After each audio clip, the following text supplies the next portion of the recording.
கௌதம குலத்தை சேர்ந்த கக்ஷிவான் அவருடைய மகனான சண்ட கௌஷிக முனி என்பவர் அவனுடைய தலைநகருக்கு, மகத நாட்டு தலைநகருக்கு வந்து ஒரு மாமரத்தடியில் அவர் இருப்பதாக பிருஹத்ரதன் மன்னன் அறிந்து வந்தான். முனிவரிடம் 2 மனைவியர்களையும் கூட்டிக் கொண்டு முனிவரை காண்பதற்காக சென்று அவர்களுக்கு பெரும் செல்வம் எடுத்துக்கொண்டு சென்று முனிவருக்கு கொடுத்து அவரை நிறைவு செய்தான், வழிபட்டான். முனிவர், நான் உன்னால் நிறைவடைந்துள்ளேன் பிருஹத்ரதா, வேண்டிய வரத்தை நீ கேள் அப்படின்னார் முனிவர். மன்னன் தான் ஒரு குழந்தை இல்லாமல் அடையும் துன்பத்தை சண்ட கௌஷிக முனிவருடன் அவரிடம் கண்ணீருடன் சொல்லி, இனி நான் எந்த வரத்தை அடைந்து என்ன பலன் என்றும் சொல்லி, அதனால் நாட்டை விட்டு கடுந்தவம் புரிவதற்கு மனைவியர்களோடு கானகம் செய்வதற்காக அங்கு செல்வதற்காக விரும்புவதையும் அவன் கூறினான். இவ்வார்த்தைகளை கேட்ட முனிவர் உடனே தியானத்தில் அமர்ந்தார். தியானத்தில் அமர்ந்த முனி அப்படியே அமர்ந்திருக்க பட்சிகளால் தீண்டப்படாத ஒரு சாறு கொண்ட மாங்கனியானது மரத்திலிருந்து அவர் மடியில் தொப்பு என்று விழுந்தது. மன்னனிடம் அந்த பழத்தை கொடுத்தார் முனிவர். மன்னா, கானகம் செல்லும் உன்னுடைய முடிவை மாற்றிக்கொள், உனது விருப்பம் ஈடேறியது என்று நினைத்து கொண்டு நாடு திரும்பு என்றார். அவர் பாதங்களை வணங்கிவிட்டு நாடு திரும்பினான் பிருஹத்ரதன். தன்னுடைய மனைவியர்களிடம் அந்த பழத்தை கொடுத்தான். அவர்களும் ஒப்பந்தத்தை நினைவில் கொண்டு அந்த பழத்தை 2ஆக பிரித்து உண்டார்கள். இருவரும் சில காலத்தில் கர்ப்பவதியானார்கள். மன்னன் பெரும் மகிழ்ச்சி அடைந்தான். அந்த ராணிகள் ஒரே உடலினுடைய 2 பகுதிகளையும் ஈன்றெடுத்தார்கள்.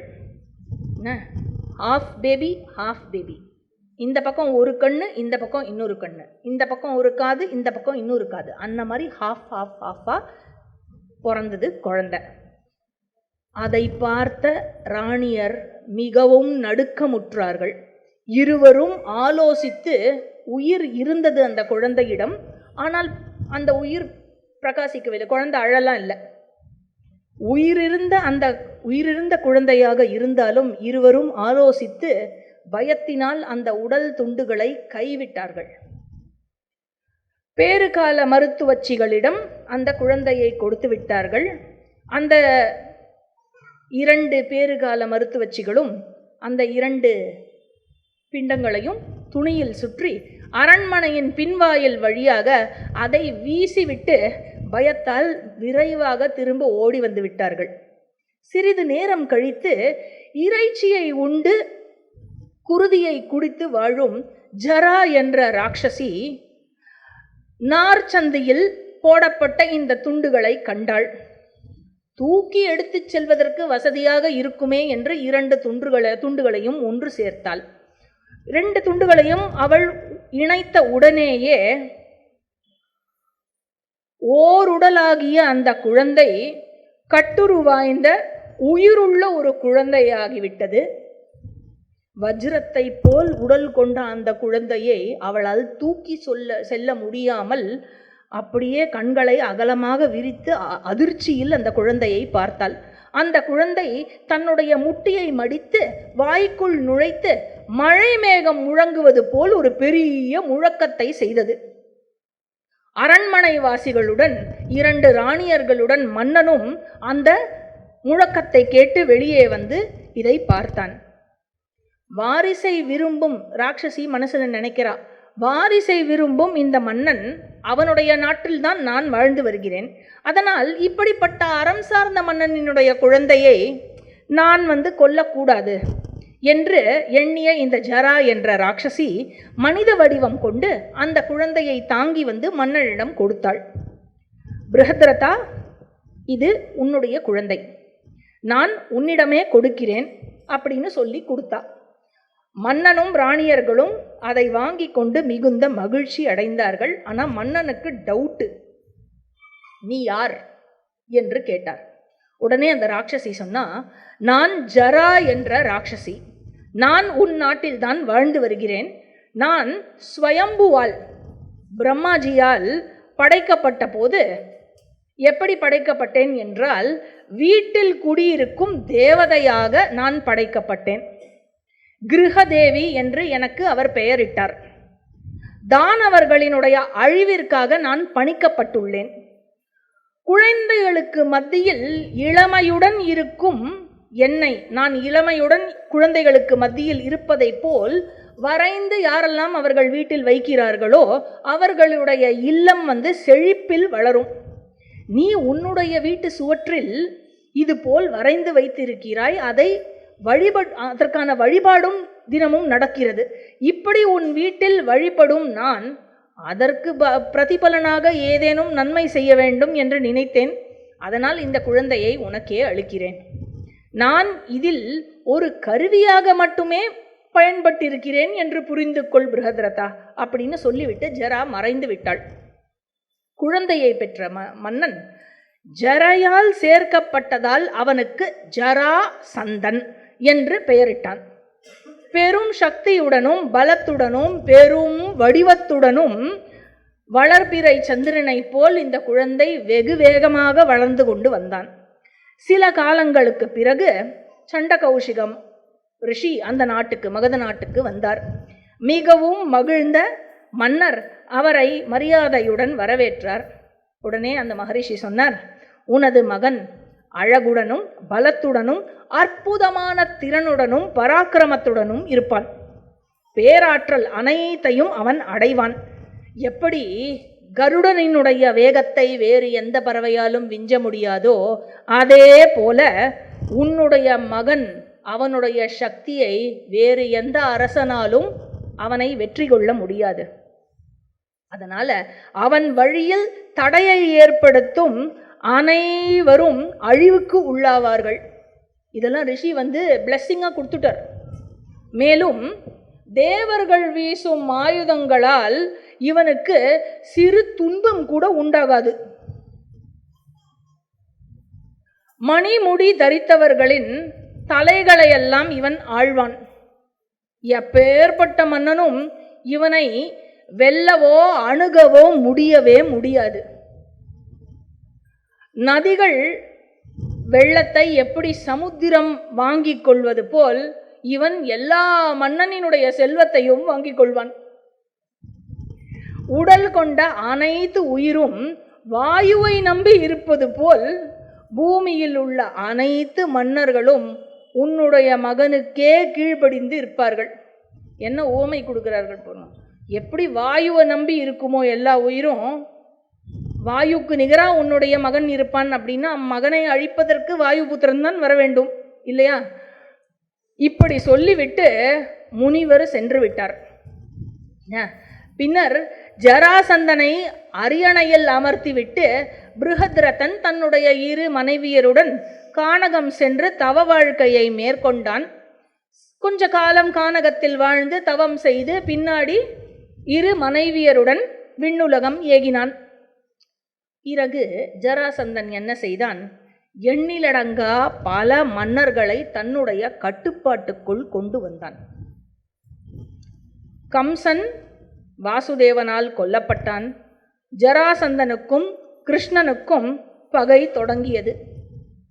மகத தலைநகர் கிரிவ்ரஜத்திலிருந்து ஒரு கதாயுதத்தை ஜராசந்தன் என்ன செய்தான்? 99 முறை சுழற்றி விட்டு வீசி எறிந்தான் மதுராவை நோக்கி.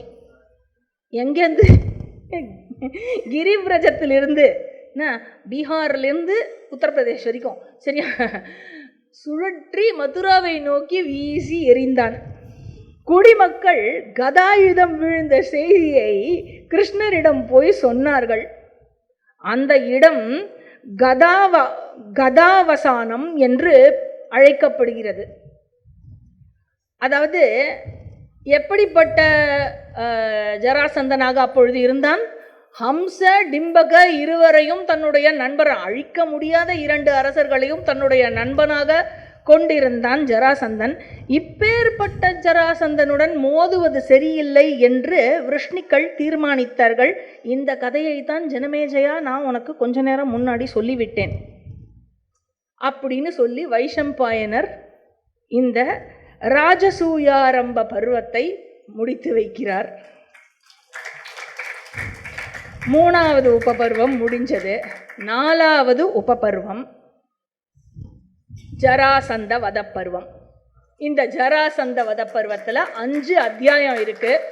20வது அத்தியாயத்திலிருந்து 24வது அத்தியாயம் வரை மொத்தம் 215 ஸ்லோகங்கள் உள்ளடங்கியது. அதாவது இந்த விஷயத்தெல்லாம் இப்போ யார் இந்திரபிரஸ்தத்தில் டிஸ்கஸ் பண்ணிட்டு இருக்கா? கிருஷ்ணர், யுதிஷ்டிரர், பீமன், அர்ஜுனர்.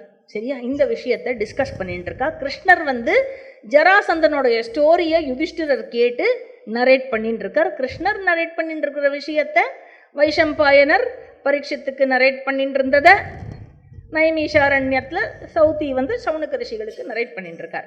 செயினை மறந்துடக்கூடாது. சரி, கிருஷ்ணர் இப்போ என்ன சொல்றார்? இவ்வாறு ஹம்ச டிம்பகர்கள் அவர்களை வீழ்த்தி விட்டு கம்சனும் கொல்லப்பட்டான். எல்லா கதையும் முடிஞ்சுது. ஜராசந்தனின் அழிவுக்கான நேரமும் வந்துவிட்டது. அவனை போரில் வீழ்த்த முடியாது. இருப்பினும் வெறுங்கை கொண்டு புரியும் மல்யுத்தத்தினால் வீழ்த்த முடியும். எனவே ராஜசூய வேள்வி நடத்துவதற்கு முன்பே மகத மன்னனின் அழிவை நாம் அடைய வேண்டும். அதனால் மன்னா, யாரு? யுதிஷ்டிரரை பார்த்து, நாங்கள் மூவரும் ரகசியமாக அவனை சந்திக்கும் பொழுது எங்களில் ஒருவருடன் தனிப்போர் புரிவதற்கு அவன் ஈடுபடுவான். அநேகமாக அவனுடைய செருக்கின் காரணத்தினால் அவன் பீமனைத்தான் தேர்ந்தெடுப்பான், பீமனைத்தான் அழைப்பான் மல்யுத்தத்துக்கு. அதுக்கப்புறம் நான் சொல்ல வேண்டாம். செருக்கால் கொழுத்த ஒரு மனிதனை மரணம் வீழ்த்துவது போல் பீமன் அவனை நிச்சயம் வீழ்த்தி அவனுடைய அழிவை ஏற்படுத்துவான். ஹே மன்னா, என் மனதை நீங்கள் அறிந்தவரே ஆனால் என் மேல் உங்களுக்கு நம்பிக்கை இருந்தால், யார் சொல்றா? கிருஷ்ணர் சொல்றார். என் மனசை நீங்க புரிஞ்சுண்டேள் அப்படின்னாக்க, என் மேல உங்களுக்கு நம்பிக்கை இருந்தது அப்படின்னாக்க, காலங்கடத்தாமல் அதற்கான உறுதிமொழியை அளிக்கும் வகையில் பீமனையும் அர்ஜுனனையும் என்னுடன் அனுப்புங்கள் அப்படின்னு சொல்லி கிருஷ்ணர் முடிச்சார். யுதிஷ்டிரர் என்ன பண்ணார்? நிறைந்த முகத்துடன் இருந்த பீமனையும் அர்ஜுனனையும் கண்டார் யுதிஷ்டிரர். கிருஷ்ணனை பார்த்து சொன்னார், ஹே அச்சுதா அப்படின்னு. என்ன வார்த்தை! அச்சுதா அப்படின்னா எவன் ஒருவன் தவறிழைக்காதவனோ, தி இன்ஃபாலிபிள், அப்படிப்பட்டவன் பகவான். அதனால பகவானுக்கு அச்சுத என்று பெயர். நச்சுதி நச்சுதம் வித்யதே இது அச்சுத. அதனால என்றுமே அவன் தவறிழைக்க மாட்டான். ஏ அச்சுதா, அப்படி எப்படி சொல்கிறாய்? என் மேல நம்பிக்கை இருக்கான்னு கேட்கறியே. நீ அச்சுதன் அப்படின்னா உன்னை நம்பாம நான் வேற யாரை நம்ப முடியும் சொல்லு அப்படிங்கிற அர்த்தத்தில் சொல்லி, அப்படி சொல்லாதே கிருஷ்ணா, நீயே பாண்டவர்களின் தலைவன், நாங்கள் அனைவரும் உன்னையே அண்டியுள்ளோம். உனது கட்டுப்பாட்டுக்குள் இருக்கும் நான், என்ன கான்ஃபிடன்ஸ் வந்துடுத்து இப்போ யுதிஷ்டிரருக்கு. கிருஷ்ணா, உன்னுடைய கட்டுப்பாட்டுக்குள் இருக்கும் நான் ஜராசந்தன் ஏற்கனவே கொல்லப்பட்டு விட்டதாக கருதுகிறேன். அவனால் அடைத்து வைக்கப்பட்டிருக்கும் மன்னர்கள் ஏற்கனவே விடுவிக்கப்பட்டதாக கருதுகிறேன். ராஜசூயம் என்னால் சாதிக்கப்பட்டதாகவே கருதுகிறேன். ஆக துயர் நிறைந்த மனிதன் போல் வாழ துணிய மாட்டேன். ஆகவே பார்த்தனால் ஷௌரி இல்லாமல் வாழ முடியாது, ஷௌரியாலும் பார்த்தன் இல்லாமல் வாழ முடியாது. ஷௌரிங்கிறது யாரு? ஷௌரிங்கிறது கிருஷ்ணருடைய பெயர். கால நேமினி ஹாவீர ஷௌரி ஷூர ஜனேஸ்வரஹா. ஸோ ஷௌரிஹி அப்படிங்கிறது விஷ்ணு சஹஸ்ரநாமத்தில், இதே மகாபாரதத்தினுடைய அனுசாசன பருவத்தில் வர விஷ்ணு சஹஸ்ரநாமத்தில் 644வது நாமமாக வருவது ஷௌரிஹி. அதாவது அதுக்கு பாஷ்யத்தில் பகவத் பாதர் எழுதுறார், சூர குலோத்பவத்வாத் ஷௌரிஹி. சூர குலத்தில் வந்ததனால் கிருஷ்ணனுக்கு ஷௌரி என்று பெயர். இதே மாதிரிதான் நாரதர் சொல்லிட்டு போனார்னா, தாசாரகர்களின் நகரத்திற்கு செல்கிறேன். கிருஷ்ணனுக்கு தாசாரகா அப்படின்னு ஒரு பேர் இருக்கு. வினயோஜய சத்யசந்தோ தாசார்ஹ சாத்வதாம் பதிஹி. 511வது நாமம் தாசார்ஹா. அதுக்கு சங்கரர் பாஷ்யத்தில் எழுதுறார், தாசார்ஹஸ்ய குலோத்பவாத் அப்படின்னு எழுதுறார். அதனால கிருஷ்ணனுக்கு தாசார்ஹ என்று பெயர். தேர்ஃபோர் தாசார்ஹ, வார்ஷ்ணேய, யாதவ, ஷௌரி இதெல்லாம் கிருஷ்ணனுக்கான பெயர். ஜஸ்ட் லைக் ஹவு ராமருக்கு இக்ஷ்வாகு குலன், அதுக்கப்புறம் காக்குத்ஸ்தன், ரகுகுல திலகன், ராகவன் அந்த மாதிரி எல்லாம் பேர் இருக்கோ, அதே போல அப்பாவினுடைய பெயர் வந்ததால் ராமனுக்கு தாசரதின்னு பேரு, வசுதேவருக்கு பிறந்ததால் இவருக்கு வாசுதேவன் என்று பெயர். இந்த மாதிரி இப்படி அவர்களுக்கு பலவிதமான பெயர்கள் உண்டு. இங்க என்ன சொல்றார், கிருஷ்ணனாலும் அர்ஜுனனாலும், யார் சொல்றா, யுதிஷ்டிரர். ஓகே, கிருஷ்ணனாலும் அர்ஜுனனாலும் அடைய முடியாதது என்று இந்த உலகத்தில் எதுவுமே இல்லையே. பீமன் பலம் கொண்ட மனிதர்களிலேயே முதன்மையானவன். அவனால் எதைத்தான் சாதிக்க முடியாது. ஒருவரின் காரிய சாதனையை வெற்றிகரமாக முடிக்க ஞானத்தையும் கொள்கையையும் பலமாக கொண்டும் அதுக்கப்புறம் காரண காரியங்களின் அறிவுடனும் நம்மை வழிநடத்தும் கிருஷ்ணன் தேரில் அமர்ந்து முன் செல்லட்டும், கிருஷ்ணனை தொடர்ந்து அர்ஜுனன் செல்லட்டும், அர்ஜுனனை தொடர்ந்து பீமன் செல்லட்டும் அப்படின்னு யுதிஷ்டிரர் சொல்றார். கொள்கை, நற்பேறு, பலம் ஆகியவற்றையே பராக்கிரமத்துடன் கூடி வெற்றியாக கொண்டவன் அப்படின்னு இவன் வெற்றியாக கொண்டவன் அப்படின்னு கிருஷ்ணரை புகழ்ந்து யுதிஷ்டிரர் சொல்கிறார்.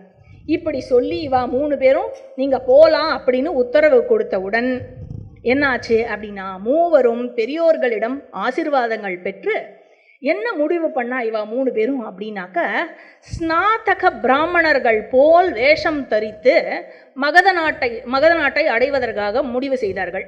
ஸ்நாதக பிராமணர்கள்னா யாரு அப்படின்னாக்க, எந்த ஒரு பிராமணன் தன்னுடைய வேத கல்வியை முடித்துவிட்டு, குருகுலத்தில் வேத கல்வியை முடிச்சுட்டு திருப்பி சொசைட்டிக்குள்ள வரச்சே, அதாவது சமாவர்த்தன யஜ்ஞம் முடிச்சு திருப்பி சொசைட்டிக்குள்ள வரானோ அவனுக்கு பேரு ஸ்நாதக பிராமணன் என்று பெயர்.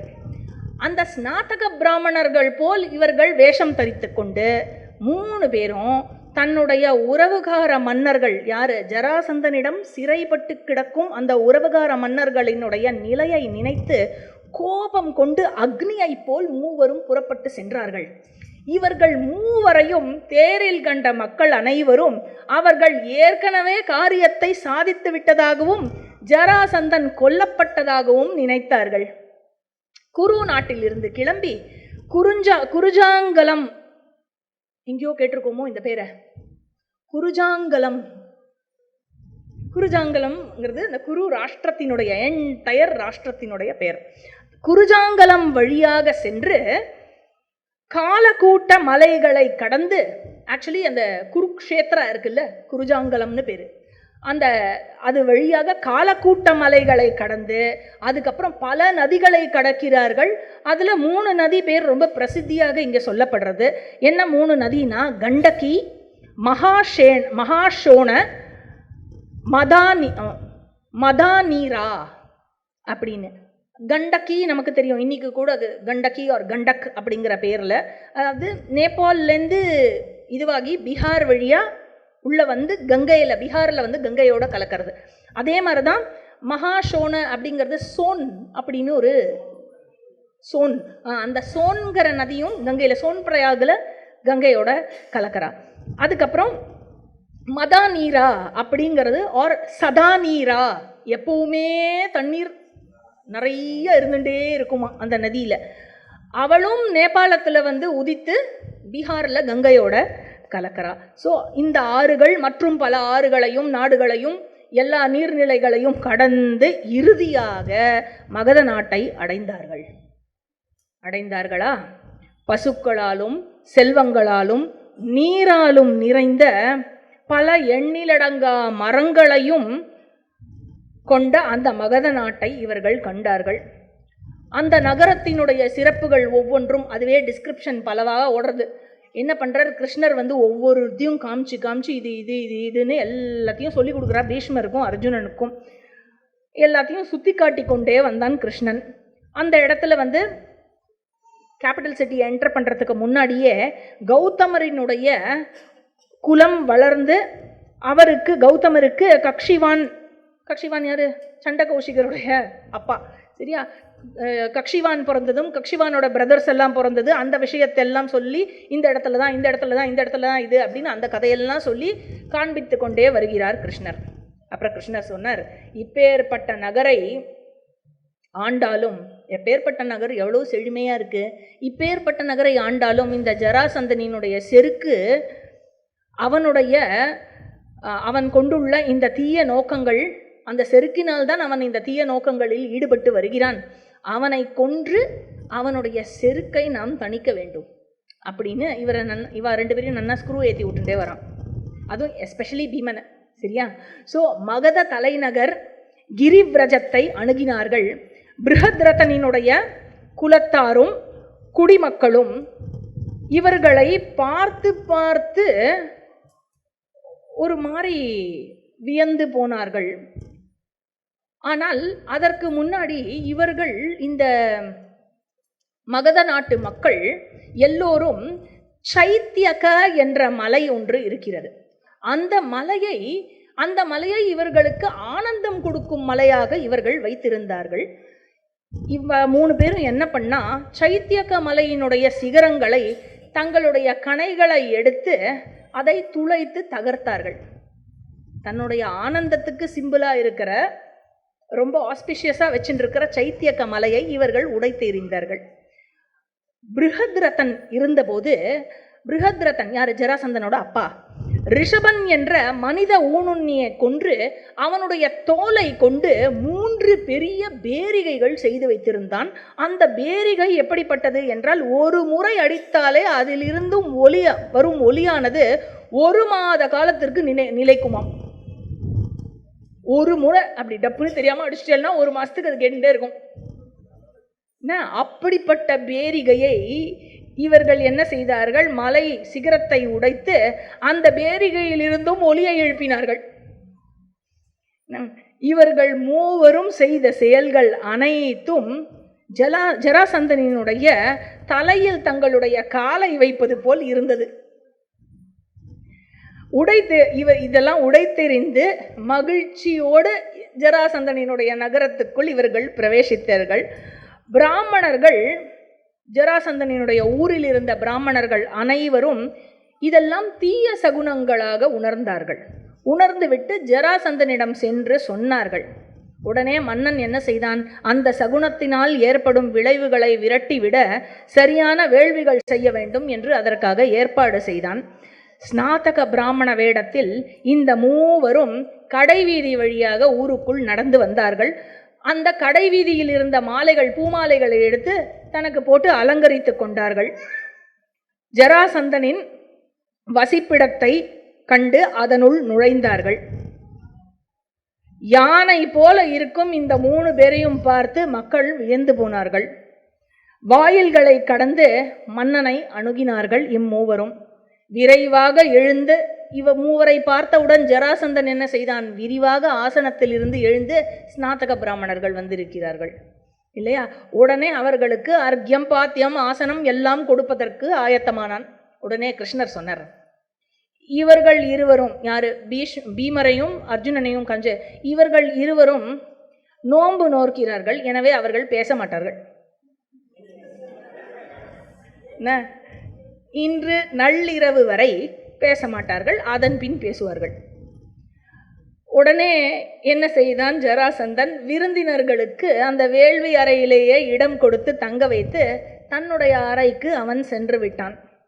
நள்ளிரவு வந்ததும், நோன்பு முடிச்சுடுவான்னு சொன்னா இல்லையா, நள்ளிரவு வந்ததும் விருந்தினருடைய இடத்திற்கு சென்றான் ஜராசந்தன். உள்ளுக்குள்ள ஏதோ டவுட் இருக்கு, உடனே போனான். ஸ்நாதக பிராமணர்கள், ஜராசந்தனுடைய நோன்பு என்னன்னா, ஸ்நாதக பிராமணர்கள் வந்திருக்கிறார்கள் என்று கேள்விப்பட்டால் அது நள்ளிரவாக இருந்தாலும் உடனே அவர்களை வந்து சந்தித்து உபசரித்து இந்த ஒரு விஷயத்தை அவன் தன்னுடைய விரதமாக கொண்டிருந்தான்.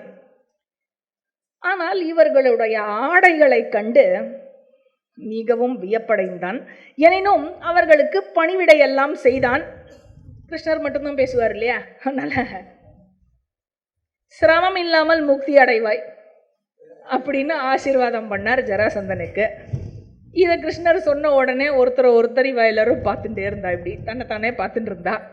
உடனே ஜராசந்தன் இருக்கையில் அமருங்கள் அப்படின்னொடனே வேள்வி நடத்தும் புரோகிதர்கள் போல் இவர்கள் இருக்கையில் அமர்ந்து கொண்டார்கள். ஜராசந்தன் உடனே பேசத் தொடங்கினான். இந்த முழு உலகிலும் உள்ள ஸ்நாதக பிராமணர்கள் அதாவது ஸ்நாதக நோன்பை கடைபிடிக்கும் பிராமணர்கள் மலர்களையும் மாலைகளையும் நறுமண பொருட்களையும் தரிப்பதில்லை. இதை நான் அறிந்திருக்கிறேன்.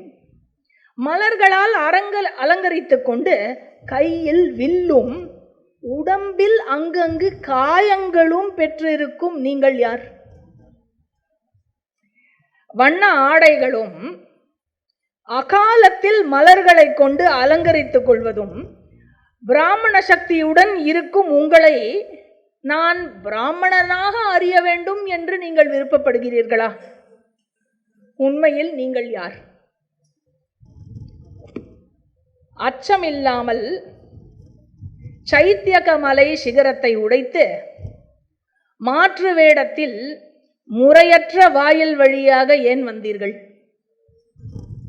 உங்கள் காரியங்களை நீங்கள் காட்டிக்கொள்ளும் உங்கள் காரியங்கள் எல்லாம் நீங்கள் காட்டிக்கொள்ளும் உங்களுடைய காரியங்கள் எல்லாம் உங்களுடைய குலத்திற்கு ஏற்புடையதாக இல்லை என்றுதான் நான் நினைக்கிறேன். முறையற்ற வழியில் இங்கே வந்ததோடு மட்டும் இல்லாமல் நான் கொடுத்த மரியாதையும் நீங்கள் ஏற்கவில்லை. நீங்கள் என்னிடம் வந்த நோக்கம் என்ன? உடனே கிருஷ்ணர் தான் பேசுவார். கிருஷ்ணர் தான் பேசுறார். சரியா? மன்னா, எங்களை ஸ்நாதக பிராமணர் என்றே அறிவாயாக. 4 வர்ணத்தாரும் ஸ்நாதக நோன்பை நோற்பதற்கு தகுதியானவர்கள். 4 பேரும் குருகுலத்தில் படிக்கலாம், 4 பேரும் குருகுலத்தை ஃபினிஷ் பண்ணலாம் இல்லையா? 4 பேரும் சமாவர்த்தனம் பண்ணிட்டு சொசைட்டிக்குள்ளே வருவார். அந்த நோன்பு அதனால் குறிப்பிட்ட விதிகள், பொதுவான விதிகள், ஸ்பெசிஃபிக் ரூல்ஸ், ஜென்ரல் ரூல்ஸ் என்று பலவற்றை உள்ளடக்கியுள்ளது. இந்த நோன்பை குறிப்பிட்ட விதிகளுடன் பின்பற்றும் க்ஷத்ரியன் செழிப்பை அடைகிறான். எனவே நாங்கள் எங்களை மலர்களால் அலங்கரித்து கொண்டோம். ஜராசந்தன் கேட்ட கேள்விகள்லாம் இவர் ஒன்றொன்னா பதில் சொல்ல போறார். என்ன, ஏன் மலர்களால் அலங்கரித்து கொண்டீர்கள்? அதனால் மலர்களால் அலங்கரித்து கொண்டோம். மேலும் க்ஷத்ரியர்கள் தங்களுடைய பலத்தை கரத்தில் வெளிப்படுத்துவாரே என்று வார்த்தையில் வெளிப்படுத்த மாட்டார்கள். என்ன சும்மா லொடலுடன் பேசிகிட்டே இருக்கியே அப்படின்னு. ஹே ஜராசந்தா, படைத்தவனாகிய பிரம்மதேவன் தன்னுடைய பலத்தை க்ஷத்ரியர்களினுடைய கரத்தில் வைத்துள்ளான். நீ அதை காண வேண்டும் என்று விரும்பினால் நிச்சயம் அதை இன்று காணலாம். இன்று நேரம் கடந்து விட்டது, அடுத்த வாரம் காணலாம். பகைவனின் வசிப்பிடத்தில் முறையற்ற வழியில் அடைய வேண்டும் என்பதும், எப்படி பகைவனுடைய வசிப்பிடத்தை முறையற்ற வழியில் அடைய வேண்டும் என்பதும், நண்பனுடைய வசிப்பிடத்தை முறையான வழியில் அடைய வேண்டும் என்பது விதிக்கப்பட்ட விதி. ஒரு காரியத்தை சாதிப்பதற்காக பகைவனின் வசிப்பிடத்தை அடைந்தால் அவன் எங்களுக்கு செய்யும் வழிபாட்டை ஏற்கக்கூடாது என்பது நாங்கள் கொண்டுள்ள நிலைத்த நோன்பு. புரிஞ்சுதா? அதனால நீ கொடுத்த ஆர்க்கியம் பாத்தியம் அதெல்லாத்தையும் வாங்கிக்க முடியாது. அதாவது டைரக்டாக சொல்லாமல் எல்லா விதத்துலையும் இன்டைரக்டாக சொல்லிட்டார், நாங்கள் சத்திரியா உன்னை சண்டை போட தான் வந்திருக்கோம் அப்படின்னு. ஸோ இதுக்கு மேற்கொண்டு என்ன பண்ண போகிறான் ஜராசந்தன்? உடனே கிருஷ்ணருக்கு ரிப்ளை பண்ண போகிறான். இப்படி என்னை நீ ட்ரீட் பண்ணுறியே, நான் என்ன தப்பு பண்ணிட்டேன், நான் இது பண்ணலையா அது பண்ணலையா, இன்னும் கிளாரிட்டி வரல. ஜராசந்தனுக்கு இன்னும் கேட்ச் பண்ணல. அதனால் நான் எப்பேற்பட்டவன், நான் நல்லவன் இல்லையா, நான் எத்தனை தர்மம் செய்கிறேன், நான் ஒரு அப்பாவி இல்லையா அப்படின்னு. நீ அப்பாவியா அப்படின்னு சொல்லிட்டு கிருஷ்ணர் கேட்டு, அதுக்கப்புறமா இதை மல்யுத்தம் பண்ணணும் அப்படின்னு முடிவு பண்ணி தன்னை இன்ட்ரடியூஸ் பண்ணிட்டுருவார். நான் கிருஷ்ணன், இது அர்ஜுனன், இது வந்து பீமன் அப்படின்னு இன்ட்ரடியூஸ் பண்ண உடனே எங்களில் யாரோட நீ சண்டை போட விரும்புகிற அப்படின்னு கேட்ட உடனே ஜராசந்தனுக்கு வந்து கிருஷ்ணனோடையும் அர்ஜுனனோட நீ ஈக்குவலே கிடையாது, 2 பேரும் வந்து நோஞ்சா மாதிரி இருக்கேளுங்கிற மாதிரி சொல்லிடுவான். சொல்லிவிட்டு பீமனோட தான் நான் சண்டை போட போகிறேன் அப்படின்னு சூஸ் பண்ணி 14 நாள் யுத்தம் நடக்கும் 2 பேருக்குள்ள. 14 நாள் யுத்தம் நடந்து அதுக்கப்புறம் பீமன் வந்து ஜராசந்தனை வீழ்த்தி பிச்சு செதறி போட்டு, அந்த கதையெல்லாம் அடுத்த வாரம் வரப்போகுது. ஸோ இந்த ஜராசந்த வத பருவம் முடிஞ்சு அதுக்கப்புறம் என்ன ஆகும் அப்படின்னாக்கா அர்ஜுனனும் பீமனும் திக்விஜயம் போவா ஆஸ் பார்ட் ஆஃப் ராஜசூய யஜ்ஞம். ஸோ திக்விஜயம் போய் ஒருத்தர் ஒரு சைடு இன்னொருத்தர் இரு சைடு திக்விஜயம் போய் திக்விஜயத்தை செய்து முடித்து வருவார்கள். அதுக்கப்புறம் என்ன ஆகும் அப்படின்னா திக்விஜய பருவத்து கழித்து ராஜசூய பருவம், ராஜசூய யஜ்ஞம் நடக்கும். அர்காபிஹரண பருவம், அதில் கிருஷ்ணருக்கு முதல் மரியாதை என்று பீஷ்மர் அனௌன்ஸ் பண்ண சிசுபாலன் அதில் வந்து பிரச்சனையை எழுப்ப சிசுபால வத பருவம். அதோட வந்து ராஜசூய கட்டமானது முடியறது. ஸோ மேற்கொண்டு நம்ம அடுத்த வாரம் இந்த ஜராசந்த வத பருவம், திக்விஜய பருவம் அப்படி முடித்து ராஜசூய பருவங்களில் என்டர் பண்ண முயற்சி பண்ணுவோம். இதோட இன்னியோட கிளாஸை நிறைவு செய்து கொள்வோம். ஓம் பூர்ணமத பூர்ணமிதம் பூர்ணாத் பூர்ணமுதட்சதே பூர்ணஸ்ய பூர்ணமாதாய பூர்ணமேவாவசிஷ்யதே. ஓம் சாந்தி சாந்தி சாந்தி. ஹரிஹி ஓம். ஸ்ரீ குருப்யோ நமஹ. ஹரிஹி ஓம்.